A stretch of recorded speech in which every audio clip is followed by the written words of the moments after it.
Ouais, ouais. Pas facile là, hein, d'être supporter monégasque.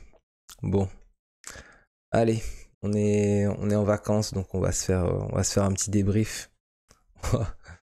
pour une fois, mais ouais, c'est dur. C'est vraiment dur. 3-3, Benfica-Monaco. Monaco est éliminé de la Ligue des Champions. Benfica passe en huitième de finale. Le match était fou.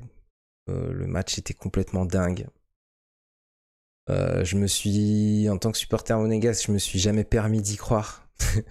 Même à 2-1 pour nous, je connais trop mon équipe. On est des perdants magnifiques et on kiffe être ça. Et là, on l'a encore été. On va voir un petit peu tout ce qui s'est passé dans ce match qui était vachement intéressant sur plein de points. On va détailler ça un petit peu pendant une vingtaine de minutes. C'est parti. Beau stade, franchement. Beau stade de l'extérieur. Stadio de la Luz. Pas de mauvais jeu de mots par rapport à ça et Monaco, s'il vous plaît. Donc, la vraie question de ce match, c'était comment les entraîneurs allaient faire. Parce que vraiment, les deux équipes étaient dépeuplées, c'était du n'importe quoi. Côté Benfica, il y avait Manu Silva, Alexander Bach qui se sont fait les ligaments croisés le même jour, il y a 2 semaines à peu près, pendant le même match à 5 minutes d'intervalle. André Di Maria, alors Bruno Lage, il s'est fait détester par les supporters au match aller d'avoir fait rentrer Di Maria alors que l'avantage était acquis. Benfica était à 11 contre 10, mais Di Maria qui a rechuté, qui est du coup absent pour ce match-là. Et on avait Florentino Luis qui est le cœur du milieu de terrain de Bruno Lage. Absent aussi, c'est une grosse suspension de leur côté. Et côté Monaco, l'hécatombe totale du milieu de terrain. Trois suspendus, dont 2 milieux. Al-Mousrati, Vanderson et Denis Zakaria. Donc Vanderson latéral droit, mais Denis Zakaria, Al-Mousrati au milieu. Sungun Tumagasa, commotion cérébrale dans le match aller contre Benfica, absent. Bon, Balogun absent de longue date. Golovin qui s'est blessé aussi, absent. Jordan Tézé. Donc ce qui fait que pour ce match, on n'avait qu'un seul milieu. En la personne de Lamine Camara, un seul vrai milieu central, je veux dire. Et donc il y avait plein de dispositifs différents qui étaient imaginés. Et on va voir ce qu'il a choisi. Donc c'est Barreiro qui a remplacé Florentino Luis dans le cœur du jeu de Benfica. Kokju, un Turc qui est à suivre, hein, qui a été anciennement coaché par Arne Slot et qui fait un peu des appels du pied à Liverpool. Un bon joueur, bon Pavlidis on connaît, un poison. Tamenzi comme d'habitude, éternel, Troubine dans les cages. Bon, un 4-3-3 classique pour Bruno Lage. Côté Monaco, donc on savait pas ce à quoi on allait s'attendre. Moi, je pensais qu'il allait faire un milieu à 2 avec Kerrer en milieu défensif à côté de Lamine Camara. Mais finalement, il a opté pour autre chose.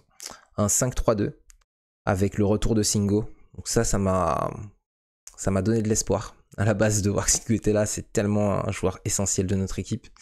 Diatta, j'étais content parce que, aussi surprenant que ça puisse paraître, je trouve qu'il est potentiellement le meilleur défenseur droit de l'effectif. Alors que le mec est lié à la base. Hein. Mais ceux qu'on a eu sur ce côté-là ont tellement déçu depuis le début de l'année. Hormis quand Singo joue à ce poste. Mais sinon, tous les autres, ils n'ont pas tenu la route. Les Jordan Tézé, etc. C'était pas bon. De l'autre côté, le retour de Caio Henrique. Mawissa, Singo, Kerrer en charnière. Donc dur pour Salissou. Hein. Salissou qui est là sur le banc. 3 centraux et il est sur le banc. Mais en même temps, c'est logique. Hein. Il est pas bon. Il est vraiment pas bon depuis le début de l'année. Et là, du coup, c'est un latéral, Mawissa qui lui est préféré, un latéral gauche. Et moi, j'étais content de voir ce back five à la base, Mayetsi dans les caisses. Et au milieu, originalité totale, Lamine Camara, Akliouche Benseguir. Donc là, on a un milieu à 3, mais avec en fait 2 milieux très offensifs. Et en gros, on se dit, ok, Lamine sur ce match, il va avoir un boulot de malade. Et les petits jeunes là, faire confiance à la jeunesse comme ça, c'est beau, mais tellement risqué.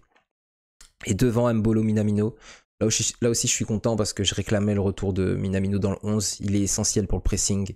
Il est trop intelligent dans son placement.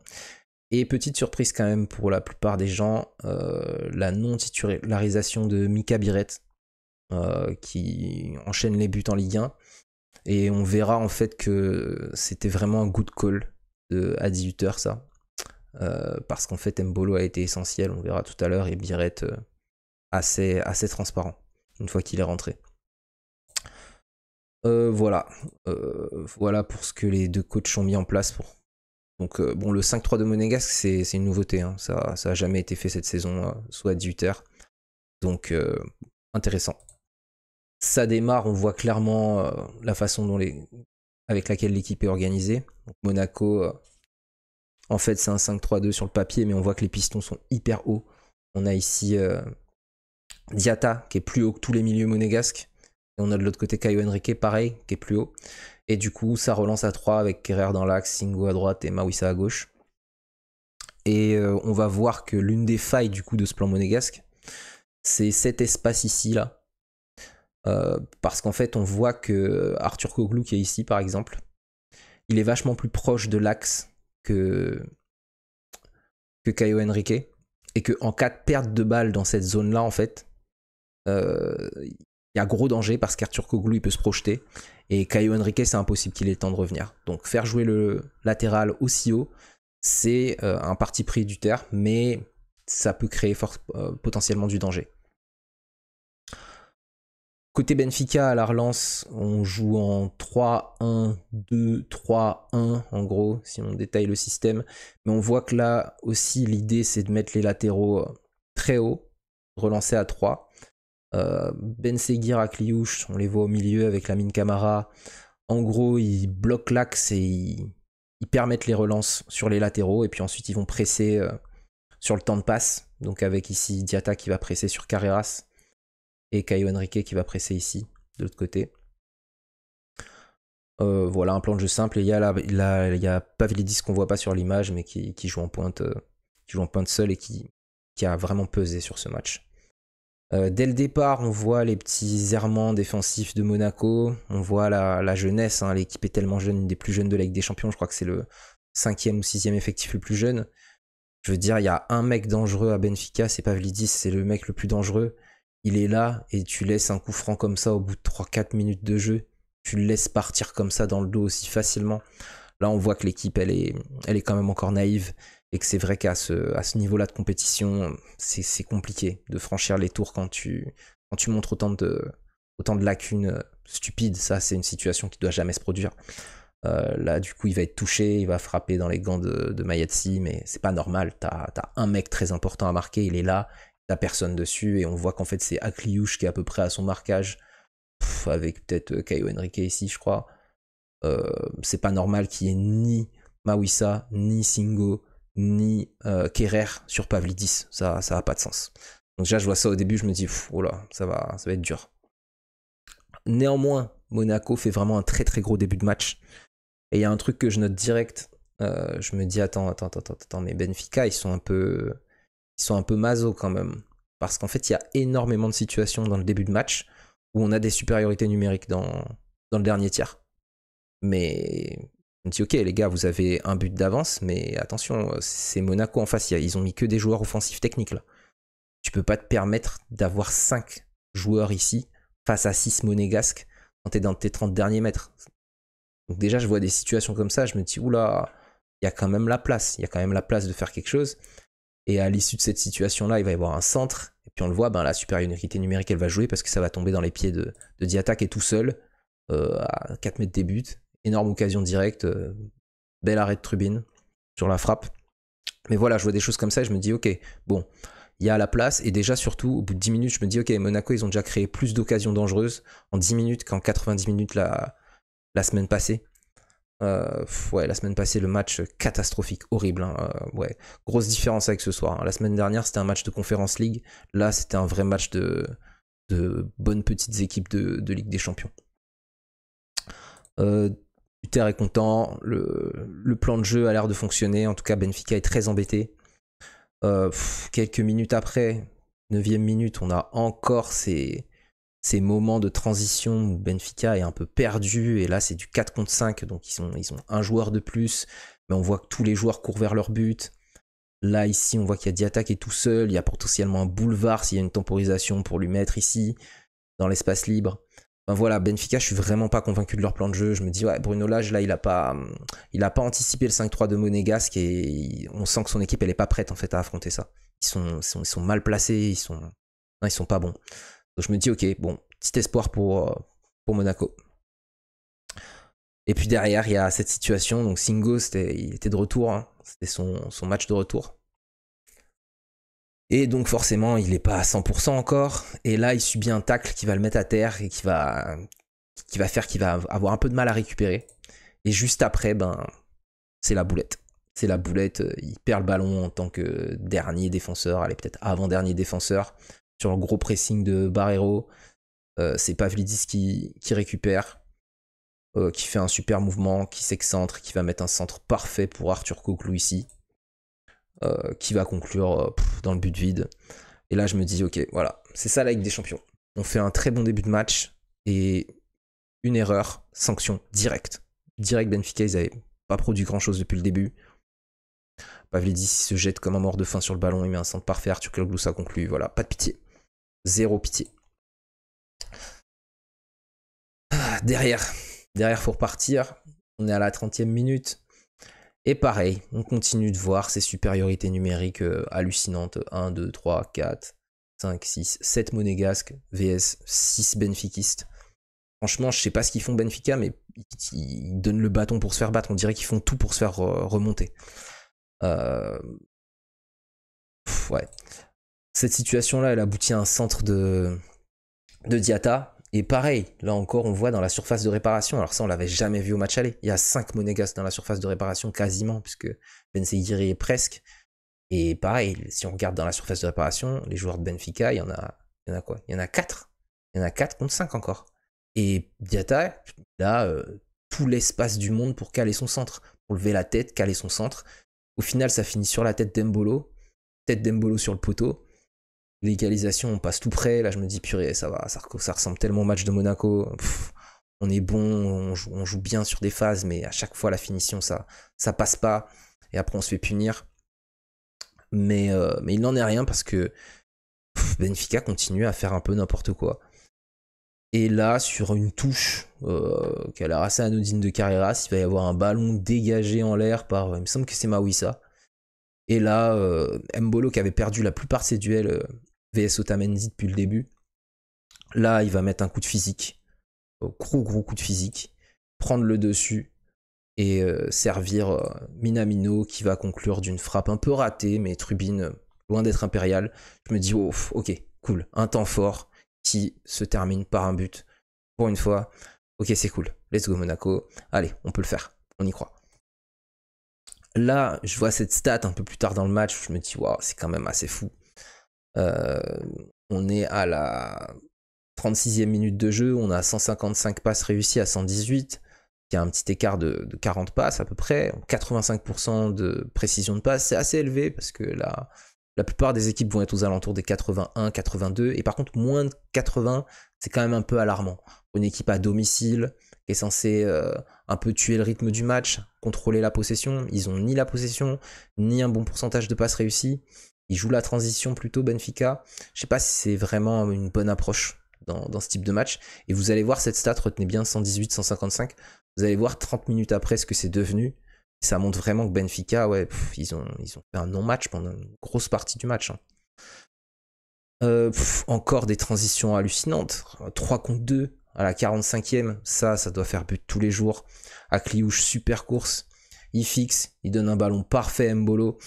Et Mbolo, malheureusement, le Mbolo 2024-2025 n'est pas le Mbolo 2022-2023, parce que si c'était le cas, ben, je pense qu'on serait en 8e de finale de Ligue des Champions ce soir.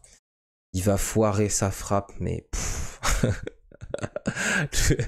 si elle a pas quitté le stade, c'est un coup de chance, mais wow, dur de voir ça. C'était juste avant la mi-temps, le but qui peut bien faire mal à l'adversaire, qui aurait été vraiment mérité. Akliouche, il hallucine, il le regarde même pas sur l'action, il se dit mais qu'est-ce qu'il a fait, sachant qu'en plus j'ai pas mis l'image, mais il a moyen de la remettre à Akliouche au lieu de frapper. Enfin, bref, donc là, grosse occasion loupée, un peu dégoûté, mais bon. Mais je me dis ok, on est mieux, on joue mieux qu'eux, vraiment, il y a moyen. La deuxième mi-temps reprend direct avec Ben Seguir qui est chaud d'entrée, qui va lâcher une énorme frappe bien sortie par Trubin, main opposée, bel arrêt. Il est un peu masqué au départ de la frappe. Et donc on démarre la deuxième mi-temps, tambour battant. Franchement, on est chaud. Pareil. Bruno Lage, je sais pas ce qu'il a fait à la causerie de la mi-temps, je sais pas ce qu'ils lui ont dit ses assistants, mais il a rien compris. Il a rien changé. Il y a encore des supériorités numériques dans tous les sens. Alors là, il y a 5 monégasques, il y a 4 joueurs de Benfica. Non, franchement, Benfica, c'est un peu un miracle qu'ils s'en soient sortis comme ça. En défendant aussi mal, en occupant aussi mal les espaces, c'est assez fou. Donc cette situation-là, elle débouche sur le deuxième but monégasque. Akliouche qui continue, donc là c'est un peu plus loin dans l'action. Donc là pareil, on voit 1, 2, 3, 4, 1, 2, 3, 4. On est en 4 contre 4. Il a avancé de 5-6 mètres, de 10 mètres peut-être. Et il n'y a pas eu de repli. Et il y a toujours Ben Seguir qui est complètement libre ici au milieu. Et qui n'est pas pris. Lui là on sait pas à quoi il sert. C'est Barreiro je crois. On sait pas à quoi il sert. Il cadre aucun joueur. Il va dans aucune zone. Il sert à quelque chose. Là il y a un 2 contre 1. Là il y a un 2 contre 1 premier poteau. Et là il y a un mec tout seul.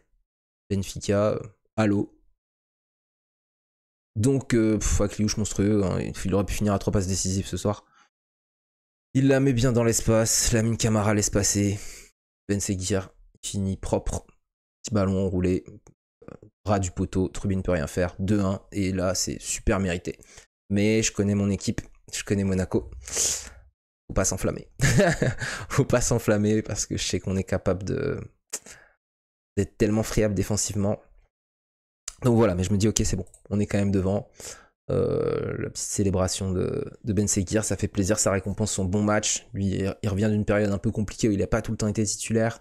Là, ça fait 2 matchs d'affilée qu'il l'est, et 2 matchs d'affilée où il est bon. Ça fait plaisir. Monaco prend l'avantage. À partir de là, il y a un petit switch dans le match, parce que du coup, on revient à égalité sur l'ensemble des 2 matchs. Et là, du coup, Monaco baisse le bloc. On joue vraiment beaucoup plus bas. Benfica joue plus haut. Mais honnêtement, on est plutôt bien organisé. Même si après, il y a des choses qui font un peu peur. Hein. C'est que là, on le voit sur ce plan-là. Hein, les joueurs qui vont devoir garder l'axe du milieu de terrain, c'est quand même du Ben Seguir et du Minamino ici. Alors ce sera plutôt du Akliouche après. Mais voilà, c'est pas des joueurs dont c'est la vocation principale en fait. Donc c'est compliqué. Un peu plus tard, il y a cette action avec toujours du coup... on a Minamino ici, on a Ben Seguir là, on a Akliouche ici, donc en fait Minamino et Akliouche ils alternent leur positionnement. Il va y avoir une petite période de temps faible un peu des deux côtés où Benfica va essayer mais sans vraiment réussir et avec plein de petites fautes où on voit que les joueurs sont pas vraiment à leur poste. Akliouche qui lâche un tac dégueulasse, il va prendre un carton jaune pour ça à la 61e. Et puis là, il y a la sortie d'Embolo. Embolo qui a fait un gros taf durant le match. Qui a au début qui s'est bien fait manger dans les duels sur les premières 20 minutes, mais qui ensuite a bien redressé la barre et commencé à mettre vraiment des gros coups de physique à la charnière centrale, à bien la fatiguer. Et là, il y a l'entrée de Mika Biret, et là, je sais pas quoi en penser. Je me dis, ok, il va être moins bon en pivot qu'Embolo, ça c'est sûr. Mais par contre, les occasions qu'Embolo a loupé jusqu'ici, lui, il loupera pas. Donc à voir si ça va payer ce changement. Donc toujours pareil, hein, même situation, encore une fois, une situation où on a Akliouche et Ben Seguir qui doivent garder l'axe, et on voit qu'ils n'ont pas forcément tout le temps les bons réflexes. Parce que là, Akliouche, il va laisser partir dans le dos, par exemple. Ce joueur se focaliser ici alors qu'il n'y a absolument pas besoin, puisqu'on voit qu'il y a Diatta qui a la couverture, il y a un joueur pour un joueur ici aussi, donc la zone à couvrir c'est vraiment celle-là. Alors même s'il y a Lamine Camara qui veille un peu au grain, Akliouche là il est mal orienté, il est clairement mal orienté. Cette situation va mener à un énorme cafouillage dans la surface et Kerrer pas de bol, il voit pas, je crois que c'est Orches arriver derrière. Et il tente de dégager, mais il voit pas qu'il y a un joueur qui passe le pied juste avant, il le fauche, pénalty incontestable. Il n'y a rien à redire, l'arbitre le donne pas direct, il va voir à la VAR. Bon, ça lui a pas pris 10 ans, il a vu l'action assez vite, il a compris que c'était péno. Pavlidis il tremble pas, il met une grosse praline à peine écartée du centre. Dommage, hein, parce que Maïetsi avait eu l'idée de rester. Il s'en est fallu peu, mais bon, il a mis un bombasso à 200 km/h, le mec. Maïetsi a même pas bougé. Voilà, c'est punition. Là, dans le match, je me dis, purée, je suis deck quand même. Parce que le premier but, c'est une perte de balle de Singo qui a aucun sens. Le deuxième, c'est un cafouillage énorme où on n'arrive pas à se relancer et on redonne un péno. Je me dis, mais c'est fou dans cette compétition. Chaque bêtise qu'on fait, c'est sanction directe, quoi. Je dis, ils peuvent pas à un moment rater quelque chose. Il peut pas à un moment y avoir un truc qui se passe pour nous. Bon, enfin bref. Donc là, il est Nikena qui rentre. Caio Henrique et Mawisa qui sortent. Il y a Ouattara aussi qui rentre en même temps. Il est Nikena, ben, vous voyez, 79e minute 47. 80e 24. C'est-à-dire moins d'une minute après. Il met un énorme coup de physique à Otamendi sur ce ballon qui avait été dégagé de la tête en arrière par ce joueur, peut-être Antonio Silva. Énorme coup de physique. Ensuite, il fait sa course, il se fait pas rattraper. Et là, il lâche une énorme praline, ras de terre. C'est une bonne zone. Et Trubin est un peu fautif, elle passe sous sa main. Mais elle est quand même vachement bien frappée pour l'endroit où il est. Enfin, je veux dire, il y a vraiment beaucoup de puissance et elle est vraiment ras de terre avec des petits rebonds un peu vicieux. Trubin doit faire mieux, mais c'est des frappes qu'on voit rentrer de temps en temps. Et là, folie quoi, folie. Ça y est, on est à nouveau en vie.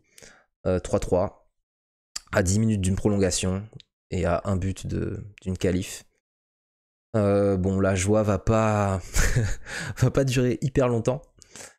Et Singo, ben, c'est pas sa soirée. Hein. Alors, il a été assez monstrueux, Singo. Il a quand même fait 14 actions défensives, des tonnes de récupération. Lui aussi, il a mis des coups de physique à des moments dans le match. Bon, voilà, il a fait du Singo. Mais voilà, il y a eu 2 moments clés pour lui. C'est donc ce ballon perdu qui amène le premier but. Et puis là, on le voit, dans un duel, il joue un peu la faute. Honnêtement, il n'y a pas grand-chose. Il reste à terre. Et en fait, il reste à terre et ça lui donne un temps de retard ensuite. Ça désorganise le bloc monégasque et Carreras qui nous a tués dans les 2 matchs et de poule. Et match aller qui là sort un centre, mais oh là là, le centre, mais laisse tomber la beauté du centre. Un peu tendu, à moitié enroulé, Kehrer, impossible qu'il intervienne. Et Kokju, le Turc qui finira peut-être à Liverpool si Arne Slot répond à ses appels du pied. Kokju qui tend le pied, et puis là pareil, ça fait quoi? Ça fait poteau rentrant.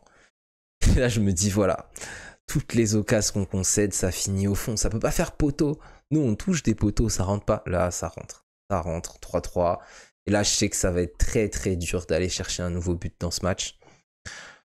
Parce que on fatigue et parce que là Benfica ils vont arrêter de faire ils vont arrêter de faire n'importe quoi, ils vont arrêter de laisser des supériorités numériques dans tous les sens, ils vont tout fermer. C'est ce qui va se passer, il y aura plus grand chose, on aura une dernière là sur cette action. Là c'est un peu pareil hein. C'est pas normal lui, qu'est-ce qu'il fait là? Il laisse partir Biret comme ça, cadre personne. Là ils sont trois à se focaliser sur Ben Seguir pour pas qu'il rentre, mais voilà, lui on sait pas à quoi il sert. Donc Biret qui va pouvoir partir, toucher un des seuls ballons qu'il va toucher dans le match et lâcher un centre bien trop long qui va atterrir ici, entrée de surface pour Diatta qui lâche une reprise.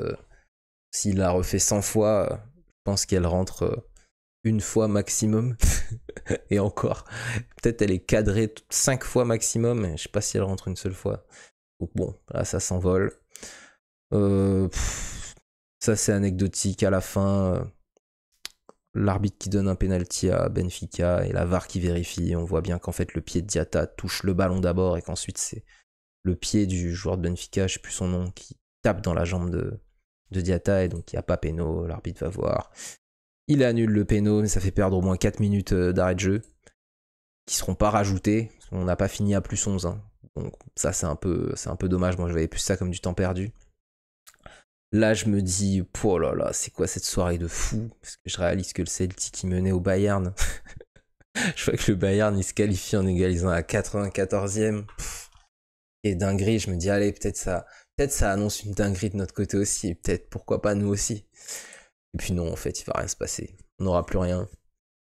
Fin du match, plutôt un bon match de l'arbitre pour le coup, pour une fois. Alors j'en ai pas parlé, mais au début, il y a une action un peu litigieuse qui peut donner dès le début du match un penalty pour Monaco pour une possible faute sur Mbolo. Mais bon, par rapport aux dingueries que j'ai vues au match de poule et au match aller, Là, ce soir, l'arbitrage, il était plutôt correct. Et puis un arbitre qui jouait pas au cow-boy, qui était calme, paisible, qui parlait, qui était pédagogue. Donc voilà, ça faisait plaisir. J'aurais vraiment aimé avoir été arbitré comme ça, qu'on soit arbitré comme ça pour le match aller et le match retour. Ça aurait été bien mieux. Score final 3-3. Qualification de Benfica, qui était amputé quand même de plein de joueurs majeurs. Et puis nous, ben voilà, les regrets, ils sont vraiment sur le match aller où on a fait un total non-match au-delà de l'injustice du carton rouge qu'on a concédé. Mais vraiment, le match était horrible. On a très très mal joué. Et ça nous coûte la qualification. Voilà. Dégoûté pour Magnès. Magnès, il a été... oh là là. Ouais, il a été magnifique.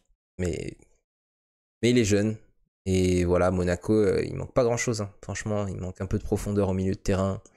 Et on a quand même une bête d'effectif, une bête d'équipe. C'est dommage, ça aurait pu mieux se passer cette campagne de Ligue des Champions, ça avait démarré très fort. Mais là, ce soir, j'ai quand même revu le Monaco de début de saison que j'avais pas vu depuis plusieurs mois. On jouait tellement bien en début de saison et je sais pas ce qui s'est passé, la machine a déraillé. Là, j'ai revu des choses qui quand même encouragent à l'optimisme et maintenant, il faut faire une grosse fin de saison en Ligue 1. Ouais, les joueurs qui sont sortis du lot, on les connaît. Bon, bah voilà, un gros match d'Embolo sur... c'est là sa façon d'avoir usé la charnière adverse, même si ben, la finition c'était pas ça. Ben Seguir, très bon. Camara, incroyable comment il a géré le milieu de terrain quasiment tout seul. Akliouche, très bon. Singo, bon bah voilà, on sait qu'il est passé à côté. Et puis ouais, Mayatsi, il peut pas faire grand chose sur les buts. Et puis Trubin, il a été bien sanctionné sur les buts qu'il prend. Il peut quand même faire mieux. Donc voilà, au final, on finit le match avec 1,26 XG. On peut pas non plus crier au scandale, quoi. On met 3 buts pour 1,26 XG quand Benfica ils en ont 90. Ah, je pense que le match nul il est plutôt logique. 4 grandes chances de but à 3. Voilà, mais ouais, et on voit, ouais, par contre, niveau passe, incroyable, hein, quasiment 200 passes d'écart. Ah, d'ailleurs, j'ai pas remontré la stat, hein, mais du coup, à la 60e minute, Monaco, ils avaient fait 200 passes de plus qu'à la 36e. Benfica, 50, c'était ça que je voulais dire. Ça, j'ai halluciné. Benfica, de la 36e à la 60e minute, ils ont réussi 50 passes. C'est fou. Enfin, voilà, mais bon. Benfica, ils peuvent s'estimer heureux. J'espère qu'ils vont récupérer tout leur effectif pour pouvoir proposer quelque chose de bien contre Liverpool ou le Barça. Parce que là, en l'état, ils se font, ils se font laminer. Voilà, c'est quoi les stats marquantes? Ouais, non, on a été là hein, dans les interceptions, on gagne plus de duels. Non, franchement, bon match. Monaco, ils se sont rachetés. Moi, c'est ce que j'attendais au minimum de ce match, c'est qu'au moins on fasse un vrai match. Et là, je peux dire que ça a été le cas.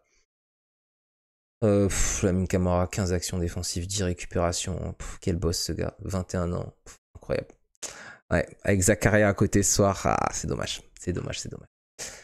Bril Mbolo, Mika Biret, bon bah voilà, hein, pourquoi j'ai dit que c'était un good call. 41 ballons touchés en 65 minutes. 8 dans la surface adverse. Biret, 35 minutes. Non, attends, 65 à 90, non. 25 minutes. Ouais, avec les arrêts de jeu 30, on va dire 30 minutes. Il a touché 6 ballons, quoi. 6 ballons, 1 dans la surface adverse, il a absolument pas pesé. Il a perdu la plupart de ses duels. Clairement, à 18h, avait bien senti que dans un match comme ça, il fallait titulariser Mbolo. Même si ça pouvait paraître pas logique par rapport à la forme de Biret. Mais ouais, non. Encore un peu tendre pour le très haut niveau, le Mika Biret. Soirée de malade, hein. Après, je vois les résultats. Bruges qui éclate l'Atalanta. Incroyable. Le Celtic qui a failli le faire contre le Bayern. Folie. Feyenoord qui sort le Milan. Voilà, les petits 2 sur 4 pour les petits quand même. Pour les non favoris des confrontations, on va dire. Ouais, bon, elle est stylée cette Ligue des Champions. Donc voilà. En tout cas, nous, on sera pas là. Ce sera Benfica face à Barcelone ou Liverpool. Demain, City Madrid. Ouais, je vais essayer de me chauffer pour refaire un débrief comme ça demain. Donc voilà. Hein, c'est tout pour moi. Et j'espère que vous avez kiffé le petit débrief. Et on se retrouve demain du coup pour débriefer de City Madrid. Enfin de Madrid City plutôt. En espérant que ce soit aussi cool que le match de ce soir malgré la déception. Ciao.